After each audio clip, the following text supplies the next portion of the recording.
ಅಭಿವೃದ್ಧಿ ಪ್ರಾಧಿಕಾರದಲ್ಲಿ ನಿಯಮ ಬಾಹಿರವಾಗಿ ಸಿಎಂ ಕುಟುಂಬದವರು ಬದಲಿ ನಿವೇಶನ ಪಡೆದಿದ್ದಾರೆ ಅನ್ನೋ ಒಂದು ತನಿಖೆ ಲೋಕಾಯುಕ್ತದಲ್ಲಿ ಮಹತ್ವದ ಘಟ್ಟ ತಲುಪಿದೆ.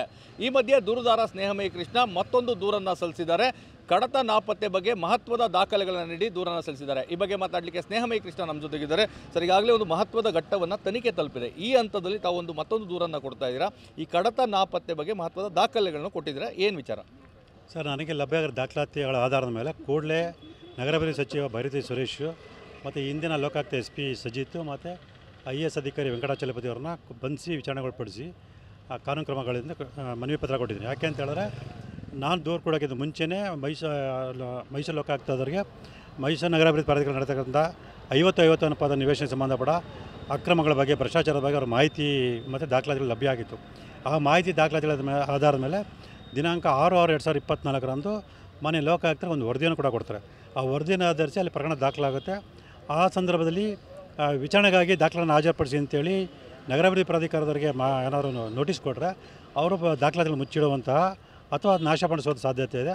ಹಾಗಾಗಿ ಸರ್ಚ್ ವಾರೆಂಟ್ ಮೂಲಕ ದಾಳಿ ನಡೆಸಿ ದಾಖಲಾತಿಗಳನ್ನು ವಶಪಡಿಸೋದಕ್ಕೆ ಅನುಮತಿ ಕೊಡಿ ಅಂತೇಳಿ ಮನವಿ ಪತ್ರವನ್ನು ಕೊಟ್ಟಿರ್ತಾರೆ. ಆ ಆಧಾರದ ಮೇಲೆ ಲೋಕಾಯುಕ್ತರು 28/6/2024ರಂದು ಸರ್ಚ್ ವಾರೆಂಟ್ ಆದೇಶ ಕೊಡ್ತಾರೆ. ಅದು ಇದಕ್ಕಿಂತ ಈ ವಿಚಾರ ನಾನು ಈಗಾಗಲೇ ಆರೋಪ ಮಾಡಿದಂತೆ ಮೈಸೂರಿನ ಲೋಕಾಯುಕ್ತ SP ಆಗಿದ್ದ ಸಜಿತ್ ರವರು ಈ ಮಾಹಿತಿಯನ್ನು ಭೈರತಿ ಸುರೇಶ್ ಕೊಡ್ತಾರೆ. ಹಾಗಾಗಿ ಭೈರತಿ ದಿಢೀರ್ ಅಂತೇಳಿ ಅವರ ಅಧಿಕಾರಿಗಳೆಲ್ಲ ಮೈಸೂರು ನಗರಾಭಿವೃದ್ಧಿ ಪ್ರಾಧಿಕಾರಕ್ಕೆ ಭೇಟಿ ಕೊಟ್ಟು ಅಲ್ಲಿದ್ದಂಥ ಕಡತಗಳನ್ನ ತೊಗೊಂಡೋಗ್ತಾರೆ. ಸೊ ಇದು ತುಂಬ ಗಂಭೀರವಾದ ವಿಚಾರ. ಈಗಾಗಲೇ ನಾನು ಅರ್ಜಿನ ಕೊಟ್ಟಿದ್ರು ಕೂಡ ಅದ್ರ ಬಗ್ಗೆ ಕ್ರಮ ತಗೊಂಡಲ್ಲ. ಸೊ ನನಗೆ ನಿನ್ನೆ ಒಂದು ಆನ್ಲೈನ್ ಮೂಲಕ ಈ ವಿಚಾರಕ್ಕೆ ಸಂಬಂಧಪಟ್ಟ ಲೋಕಾಯುಕ್ತ ದಾಖಲಾತಿಗಳು ಕಚೇರಿ ಟಿಪ್ಪಣಿಯನ್ನು ತಗೊಂಡಾಗ ಅದ್ರಲ್ಲಿ ನಾನು ಏನು ಆರೋಪ ಮಾಡಿ ಅದಕ್ಕೆ ನಿಜ ಅಂತೇಳಿ ಸಾಕಷ್ಟು ಅಂಶಗಳಿರೋಂತಹ ದಾಖಲಾತಿ ಸಿಕ್ಕಿದೆ. ಸೊ ಈ ದಾಖಲಾತಿ ಆಧಾರ ಮೇಲೆ ನಾನು ಇವತ್ತು ಮನವಿ ಪತ್ರ ಕೊಟ್ಟಿದ್ದೀನಿ. ಅಂದರೆ ಈಗ ಲೋಕಾಯುಕ್ತ ಟಿಪ್ಪಣಿಯಲ್ಲಿ ಏನು ವಿಚಾರವನ್ನು, ಅಂದರೆ ಅವರೇ ಟಿಪ್ಪಣಿಯಲ್ಲಿ ಬರೆದಿರುವಂಥದ್ದು ಏನು ವಿಚಾರ ಇದೆ ಅಂತ? ಸರ್, ಟಿಪ್ಪಣಿ ಅವರೇ ಬರೆದಿರೋಂಥದ್ದು. ಅಂದರೆ ಮೈಸೂರು ನಗರಾಭಿವೃದ್ಧಿ ಪ್ರಾಧಿಕಾರದಲ್ಲಿ 50 ನಿವೇಶನಕ್ಕೆ ಸಂಬಂಧಪಟ್ಟಾಗೆ ಅಲ್ಲಿ ಯಾವ ರೀತಿ ಭ್ರಷ್ಟಾಚಾರ ನಡೆದಿದೆ, ಅಧಿಕಾರಿಗಳು ಮತ್ತು ನೌಕರರು ಯಾವ ರೀತಿ ಶಾಮೀಲಾಗಿದ್ದಾರೆ, ಯಾವ್ಯಾವ ಅಧಿಕಾರಿಗಳ ವಿರುದ್ಧ ಕ್ರಮ ಸ್ವಯಂ ಪ್ರೇರಿತ ಕ್ರಮ ದಾಖಲೆ ಮಾಡಬೇಕು, ತನಿಖೆ ಮಾಡಬೇಕು ಅನ್ನೋದ್ರ ಬಗ್ಗೆ ವರದಿ ಕೊಟ್ಟಿರೋಂಥದ್ದು. ಆ ವರದಿ ಆಧಾರದ ಮೇಲೆ ಅಲ್ಲಿ ಪ್ರಕರಣ ದಾಖಲಾಗಿರೋಂಥದ್ದು ಮತ್ತು ಅದು ಸರ್ಚ್ ವಾರೆಂಟ್ ಪಡೆದಿರೋಂಥದ್ದು. ಆ ಸರ್ಚ್ ವಾರೆಂಟ್ ಪಡೆದಂಥ ಸಂದರ್ಭದಲ್ಲಿ IAS ಅಧಿಕಾರಿ ಬಂದು 140 ಕಡತಗಳನ್ನು ತೊಗೊಂಡೋಗಿರೋಂಥದ್ದು.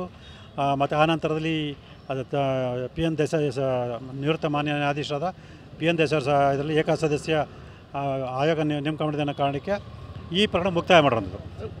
ಇಲ್ಲಿ ಗಮನಿಸಬೇಕಾದ ಮುಖ್ಯ ಅಂಶ ಏನಂತಂದರೆ, ಸೊ ವಿಚಾರಣೆ ಬೇರೆ, ತನಿಖೆನೇ ಬೇರೆ. ಸೊ ಆಯೋಗದವರು ಅಥವಾ ಬೇರೆ ಅಧಿಕಾರಿ ವಿಚಾರಣೆ ನಡೀತಾರೆ ಅನ್ನೋ ಕಾರಣಕ್ಕೆ ಲೋಕಾಯುಕ್ತ ತನಿಖೆ ಮಾಡಬಾರ್ದು ಅಂತ ಎಲ್ಲೂ ಇಲ್ಲ. ಸೊ ಹಾಗಾಗಿ ಅವ್ರ ತನಿಖೆನ ಮುಂದುವರಿಸಬೇಕಿತ್ತು. ಆ ಒಂದು ಪ್ರಾರಂಭದಲ್ಲಿ ಅವ್ರಿಗೇನು ಮಾಹಿತಿ ದಾಖಲಾತಿಗಳು ಲಭ್ಯ ಆಯಿತು, ಅದರ ಆಧಾರದ ಮೇಲೆ ಅವರು ಕಾನೂನು ಕ್ರಮ ತಗೊಂಡ್ರೆ ಇಷ್ಟೊತ್ತಿಗೆ ಈ ಪ್ರಕರಣ ಒಂದು ತಾರ್ಕಿಕ ಅಂತ್ಯನ ಕಾಣ್ತಿತ್ತು ಅಂತ ಹೇಳ್ಬೋದು.